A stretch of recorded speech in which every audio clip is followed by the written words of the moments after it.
অশান্ত নেপালের আঁচ এসে পড়েছে ভারতেও। শিলিগুড়ির পানি ট্যাঙ্কি সীমান্ত সেখান দিয়ে কিন্তু পারাপার শুরু হয়ে গিয়েছে। এই উত্তপ্ত পরিস্থিতি নেপালের, সেখানে যে সমস্ত ভারতীয়রা আটকে পড়েছিলেন দলে দলে দেশে ফিরছেন তারা। অন্যদিকে উদ্বেগ আশঙ্কা নিয়ে সীমান্ত পার করছেন এপারে আটকে পড়া নেপালি নাগরিকরাও। আর এই মুহূর্তে সরাসরি আপনাদের নিয়ে যাব সেখানেই। আমাদের প্রতিনিধি উজ্জ্বল মুখোপাধ্যায় রয়েছেন আমাদের সঙ্গে। উজ্জ্বল, কি ছবি দেখতে পাচ্ছ?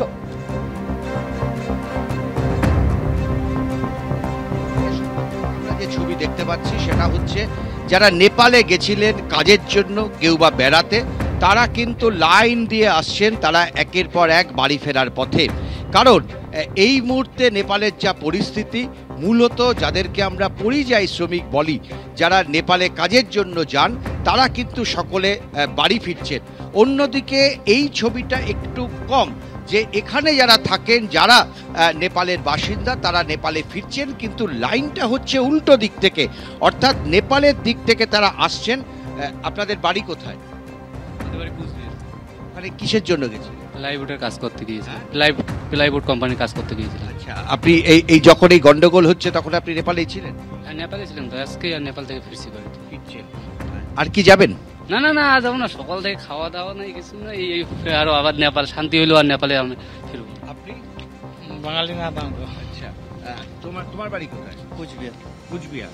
ওখানে কিসের জন্য গেছিলেন? কোম্পানিতে কাজ করতে গেছিলাম। আচ্ছা, আজকে ফিরে আসছো, আর কি ওখানে যাবে? দেখি বাড়িতে যাই, যদি মামলা ঠান্ডা হয় তারপরে ভাববো। কত বছর ধরে নেপালে কাজ করো? মোটামুটি 2 বছর হইলাম। 2 বছর। তোমার বাড়ি কোথায়? आपका घर कहाँ है? नेपाल। नेपाल। अभी नेपाल जाना है? नहीं, দুবাই जाना है। দুবাই। আচ্ছা, নেপাল থেকে দুবাই যাবে, তার জন্য লাইনে দাঁড়িয়ে রয়েছেন। आपका घर कहाँ है? मेरा घर इधर नेपाल है सर। कहाँ जा रहा है? मैं इधर बेंगलोर।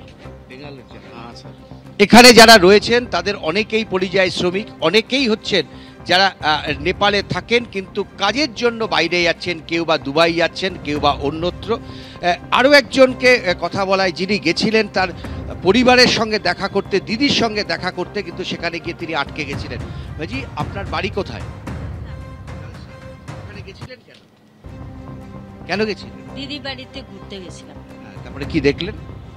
এই আন্দোলন শুরু হইলো, তারপরে আমি মনে করি, আমি বলছি বাড়ি চলে যাব, আমি এখানে পরে আটকা যাবো, পূজা চলে আসে। सर, अभी की इंडियन उधर जा सकते हैं? नहीं सर, ये जो डेली रूटीन वाले वो नहीं जा रहे हैं। मतलब जो नेपाली लोग हैं इंडिया में फंसे हुए थे, वो जाएंगे वापस अपने घर जा सकते हैं। जो इंडिया के लोग हैं नेपाल में पहले से जा रखे थे, जैसे कोई हॉस्पिटल गया हुआ था या फिर वहाँ वर्कर था, काम कर रहा था, वो अपना घर को वापस आ सकता है। बाकी जैसे नॉर्मल आना जाना रोज होता था, वो चीज अभी नहीं हो रहा। इधर कोई गाड़ी नहीं चल रहा है? नहीं, अभी नहीं, अभी कुछ नहीं, बस अभी ये कोई इंडियन आर्मी अभी नेपाल नहीं जा सकता? नहीं, अभी नहीं जा रहा, अभी नहीं। नेपाली लोग जो फंसे हुए इंडिया में वो जा सकते हैं, अपना घर जा सकते हैं जी। और जो क्या देखता है उसका कोई आई कार्ड और प्रॉपर उनका आई कार्ड वगैरह पूरा जांच करके तभी उनको मतलब শুনলে যে কিভাবে হচ্ছে যারা নেপালের মানুষ এখানে এসে আটকে গেছিলেন তাদেরকে যেতে দেওয়া হচ্ছে, অথবা নেপালে যারা আটকে পড়েছিলেন তাদেরকে কিন্তু ইন্ডিয়াতে ফেরানো হচ্ছে, তাদের যে নির্দিষ্ট আই কার্ড আছে সেটা দেখেই। অর্থাৎ এখান থেকে, নেপাল থেকে ইন্ডিয়ায় ঢোকা অনেকটাই সহজ, কিন্তু এখান থেকে কোনো ইন্ডিয়ানকে এই মুহূর্তে, কোনো ভারতীয়কে কিন্তু এই মুহূর্তে নেপালে ঢুকতে দেওয়া হচ্ছে না, এমনটাই স্পষ্টভাবেই জানালেন এসএসবির যারা এই দায়িত্বে রয়েছেন। আরও একটা ছবি দেখাবো। দেখো, আমরা কিন্তু আজকে সকাল থেকে দেখতে পাচ্ছি যে বাড়তি সতর্কতা রয়েছে। গতকাল আমরা দেখেছি এই যে গ্রামগুলোতে যেখানে আগুন ধরানো হয়েছিল, এখানে কিন্তু সকাল থেকে এসএসবি বিভিন্নভাবে তারা টহলদারি চালাচ্ছেন, যাতে কোনো রকমভাবে নেপালের অশান্তির কোনো আঁচ এই ভারতে এসে না পৌঁছায়। সেই কারণে কিন্তু একেবারে সতর্ক। এর পাশের যে মূল যে ব্রিজটা রয়েছে, যেখান থেকে পণ্য যাতায়াত করে, সেটাকে কিন্তু আজকে সকাল থেকে একেবারে সিল করে দেওয়া হয়েছে। সেখান থেকে কাউকেই কোনো পণ্যই কিন্তু ভেতরে ঢুকতে দেওয়া হচ্ছে না। একমাত্র এই যে রাস্তাটা, সেটা খোলা হয়েছে, এবং স্পষ্টভাবে তিনি জানালেন যে যারা নেপালে রয়েছেন, কোনো ইন্ডিয়ান অথবা অন্য কেউ যারা আটকে পড়েছিলেন নেপালে, পরিযায়ী শ্রমিক, তাদেরকে কিন্তু ঘরে ফেরানোর সুযোগ দেওয়া হচ্ছে, সুবিধা করে দেওয়া হচ্ছে। কিন্তু নতুন করে কোনো ভারতীয় তারা কিন্তু নেপালে ঢুকতে পারছেন না। একমাত্র নেপালের যাদের পরিচয়পত্র আছে তারাই কিন্তু নেপালে ঢুকতে পারছেন, এছাড়া অন্য কাউকে নেপালে ঢুকতে দেওয়া হচ্ছে না। এই মুহূর্তে এখনও কিন্তু একেবারে থমথমে পরিবেশ, এবং সাধারণত সকালবেলা প্রচুর মানুষ এখান দিয়ে যাতায়াত করেন, অসংখ্য গাড়ি যাতায়াত করেন, কারণ নেপালে ঢোকার জন্য আলাদা কোনো পাসপোর্টের দরকার হয় না। কিন্তু আজকের ছবিটা একেবারেই ভিন্ন, যদিও গতকালের থেকে কিছুটা যে অবস্থার উন্নতি হয়েছে তা অন্তত এখানে বসে সেই ছবিটা স্পষ্ট হচ্ছে। ধন্যবাদ উজ্জ্বল। নেপালের সবচেয়ে বড় বাণিজ্য সহযোগী হলো ভারত, আর গৌতম বুদ্ধের দেশের পরিস্থিতি যখন অগ্নিগর্ভ তখন স্বাভাবিকভাবেই তার প্রভাব পড়েছে দ্বিপাক্ষিক বাণিজ্যে। দার্জিলিংয়ের পানিট্যাঙ্কি সীমান্তে সার দিয়ে দাঁড়িয়ে রয়েছে হাজার হাজার ট্রাক। বাংলাদেশের পর এবার নেপালের পরিস্থিতির অবনতি হওয়ায় চিন্তায় ব্যবসায়ীরা।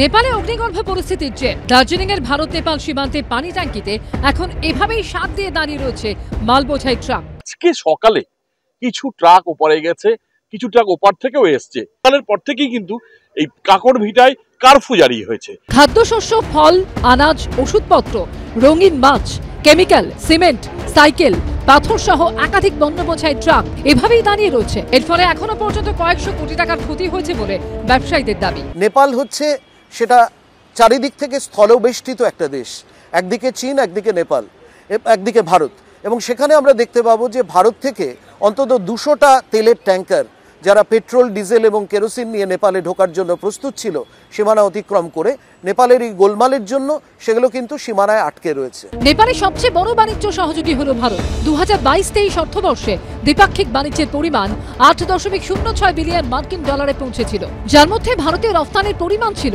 7.25 বিলিয়ন ডলার, আর নেপালের রফতানির পরিমাণ ছিল 811 মিলিয়ন ডলার। এখন সব বর্ডারই ক্লোজ আছে, কোনো অপারেশন হচ্ছে না, কিন্তু কন্টেনার বা ট্রাক মুভমেন্ট হচ্ছে। এখান থেকে ডক থেকে ক্লিয়ারেন্স হওয়ার পরে সমস্ত ট্রাকই মুভ করা হচ্ছে। আমাদের এটা আশা যত তাড়াতাড়ি সম্ভব মিটে যাবে এবং সমস্ত ট্রাকগুলোই আস্তে আস্তে নেপালে এন্ট্রি করে যাবে। শেখ হাসিনার দেশ ত্যাগের পর থেকে অশান্ত পরিস্থিতি তৈরি হয়েছে বাংলাদেশেও, ফলে প্রভাব পড়েছে ভারত বাংলাদেশ বাণিজ্যে। দুদেশের মধ্যে প্রতিদিন স্থল সীমান্ত দিয়ে যে পরিমাণে বাণিজ্য হতো, যত সংখ্যায় ট্রাক চলাচল করত, গত কয়েক বছরে তা অনেকটাই কমে গেছে। নেপালেও কিছু গাড়ি হয়, বহু মাল এক্সপোর্ট হয় এবং গাড়ি প্রচুর চলে। সেইখানেও দেখা যাচ্ছে যে এইরকম একটা অস্থির অবস্থা। এই অস্থির অবস্থার মধ্যে যেভাবে গাড়িগুলো মানে জায়গার অবস্থায় স্থিতিশীল যতক্ষণ না হবে ততক্ষণ তো গাড়ি চলতে পারবে না। একটা ভয়ানক ক্ষতি, মানে একটা অর্থনৈতিক ক্ষতি একটা খুব ভালো হয়েছে। শ্রীলঙ্কা, বাংলাদেশের পর এবার নেপাল। একের পর এক প্রতিবেশী দেশে রাজনৈতিক অস্থিরতার প্রভাব ভারতের আন্তর্জাতিক বাণিজ্যে কতটা পড়ে এবং কতদিন এই প্রভাব থাকে, সেদিকেই তাকে ব্যবসায়ী মহল। কৃষ্ণেন্দু অধিকারী, অর্ণব মুখোপাধ্যায় ও মলয় চক্রবর্তী রিপোর্ট, এবিপি আনন্দ। নেপালে অস্থিরতার জেরে সেখানে বহু ভারতীয় আটকে পড়েছেন। খাবার, জল, হোটেলের অভাবে নাজেহাল অবস্থায় পড়তে হচ্ছে তাদের। বিভিন্ন জায়গায় গাড়িও চলছে না, ফলে নানান ঝক্কি পেরিয়ে দেশে ফিরছেন তারা। অগ্নিগর্ভ নেপাল থেকে ভয়াবহ অভিজ্ঞতার সাক্ষী হয়ে ফিরছেন বহু ভারতীয় নাগরিক। যারা ঘুরতে গিয়েছিলেন, যারা কাজে গিয়েছিলেন, তাদের ফেরত আসতে হচ্ছে নেপাল থেকে, এবং যেহেতু কারফিউ রয়েছে, যান চলাচল বন্ধ রয়েছে, দোকানপাট বন্ধ, হোটেল বন্ধ, নেটওয়ার্কের সমস্যা, সব মিলিয়ে একটা বিপদের মুখ থেকে কার্যত ফিরে আসছেন, এমনটাই অভিজ্ঞতা এই সমস্ত মানুষজনের। বাঘা যতীনের নিউ সাউথ পার্কের বাসিন্দা অবকাশ নায়েক। মিন্টো পার্কের একটি বেসরকারি সংস্থায় কর্মরত তিনি। কাজের সূত্রেই মঙ্গলবার রক্সৌল সীমান্ত দিয়ে নেপালে গেছিলেন। অশান্ত নেপালে গাড়ি থেকে হোটেল সব বন্ধ। কোনো রকমে গেস্ট হাউসে রাত কাটিয়ে বুধবার ভোরে রক্সৌল সীমান্ত দিয়ে পায়ে হেঁটেই দেশে ফিরেছেন তিনি।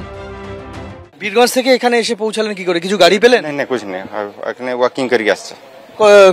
কতটা দূর? ওইটা 3 কিলোমিটার, 3-4 কিলোমিটার, 3 কিলোমিটার। 3 কিলোমিটার কি পায়ে হেঁটেই আসছে? কোনো গাড়ি নেই? वो आने जाने बाइक भी जाने नहीं दे रहा है ना, वो पुलिस वाला वो रुका देता है। যে কাজে গেছিলেন হয়নি সেই কাজ। একটা দিন নেপালে থাকতে গিয়ে যথেষ্ট ঝামেলায় পড়তে হয়েছে তাকে। কি অবস্থা এখন ওদিকে? জায়গায় জায়গায় কি অবরোধ? জায়গা থেকে ও গাড়ি চেকিং করে, হ্যাঁ, আর যে আই কার্ড দেখে কি সমাজ কি কোথায় গেল, কি থালা আসছে জিজ্ঞাসা করছে। আপনি গিয়েছিলেন কোথায়? ও हम लोग কাঠমান্ডু যাওয়ার ছিল, আপনার এখানে বীরগঞ্জ থেকে রিটার্ন আসছে। কর্মসূত্রে নেপালে গেছিলেন সায়েন্স সিটি এলাকার বাসিন্দা দিলীপ মণ্ডল, বউবাজারের বাসিন্দা কৃষ্ণপ্রসাদ অধিকারী ও বেহালার বাসিন্দা পরেশ মল্লিক। এক সপ্তাহ আগে নেপালে এসেছিলেন 3 জন। কোনো রকমে প্রাণ বাঁচিয়ে দেশে ফিরেছেন তারা। কলকাতার 3 বাসিন্দা, একজন বেহালার, একজন বউবাজারের, একজন সায়েন্স সিটি এলাকার, তারা কর্মসূত্রে গিয়েছিলেন, তারা ফিরে এসেছেন। এই মুহূর্তে বীরগঞ্জ এবং রক্সোল সীমান্ত দিয়ে তারা ভারতে ঢুকেছেন। কোথায় আটকা পড়েছিলেন? আটকা পড়েছিলাম বলতে আপনার যে ফ্যাক্টরি যাওয়ার পথে কিছু ছেলে, মানে 50-100 জন ছেলে আমাদের গাড়িটাকে চাকিয়ে তুলে নিয়েছে আমাদের সঙ্গে আর কি, মানে বসেছিলাম, গাড়ি চাকিয়ে নিয়ে বলছে যে আগুনে এটাকে দিতে হবে। আপনারা বললেন যে আপনারা ইন্ডিয়ান? না, ওরা ইন্ডিয়ান এসব কোনো ব্যাপার নেই। ওরা বললো, তখন ওই ড্রাইভারই ব্যাক করে নিল, অন্য ধার দিয়ে আমরা ঘুরে চলে গেলাম। মানে রীতিমতো তো তাহলে প্রাণে বেঁচেছেন? একরকমই। দেশে ফেরার পরেও আতঙ্ক কাটছে না কাজের সূত্রে নেপালে যাওয়া এই মানুষগুলোর। সন্দীপ সরকার, এবিপি আনন্দ।